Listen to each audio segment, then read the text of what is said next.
નમસ્કાર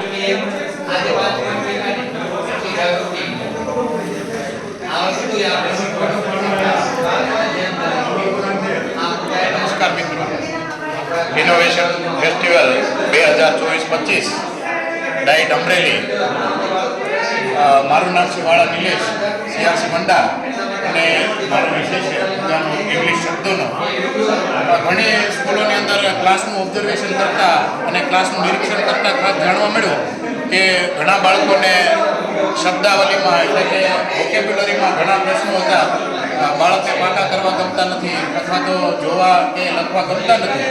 તો કંઈક નવો પ્રયોગ લાવીએ એના ભાગરૂપે આપણે ટીએલએમમાં થોડાક ફેરફાર કર્યા. આપણે કાર્ડ શીટમાં ટીએલએમ બનાવી અને ક્લાસમાં લગાડતા હતા. એની જગ્યાએ ટીએલએમમાં વેરિએશન લેવા કે ક્લાસનો શણગાર સરસ રીતે થાય.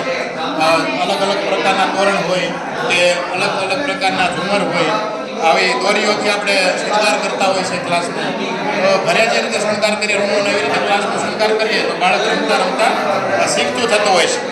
સાથે સાથે આ રંગબેરંગી વસ્તુઓ બાળકને ખૂબ આકર્ષતી હોય છે. એને શીખવા માટેની મજા પડતી હોય છે. બાળકનો અભ્યાસક્રમ ક્યારે શરૂ થઈ ગયો એ ક્લાસમાં ઘૂસ્યા પછી ખબર નથી રહેતી અને બાળક શીખવા લાગતું હોય છે. બાળક અલગ અલગ પ્રકારની વસ્તુઓ જોશે, એના ઉપર નજર ફેરવશે, એને શબ્દો શું લખ્યા છે સરને પૂછશે, સાથે સાથે મિત્રોને પૂછશે અને બાળક શીખતું હોય છે.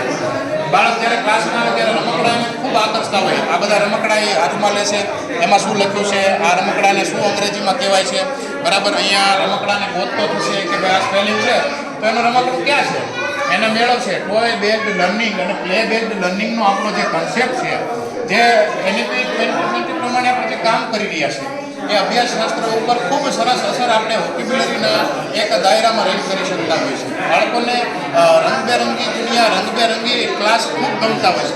આવા ક્લાસમાં બેસીને ભણવું, એમાં એવા નવા ટીએલએમ બનાવવા, એમના સર સાથે બેસીને આવી નવી વસ્તુઓ બનાવવી, જેનાથી એની નવી સ્કિલનો પણ વિકાસ થશે. બાળક બેસ્ટમાંથી બેસ્ટ જે વસ્તુઓ બનાવવી એમાંથી એ જોટાડશે, એ કંઈક ઘરે લઈ જશે અને કંઈક નવું શીખતો થશે. તો એની વોકેબ્યુલરી ખૂબ સારી અસર થતી હોય છે. 20% બાળકો શરૂઆતમાં જે સ્પેલિંગ પાકા નહોતા કરી શકતા, આ પ્રયોગ કર્યા પછી 80% સુધીનો અમે રિઝલ્ટ ખૂબ સારી રીતે મેળવી શક્યા છીએ.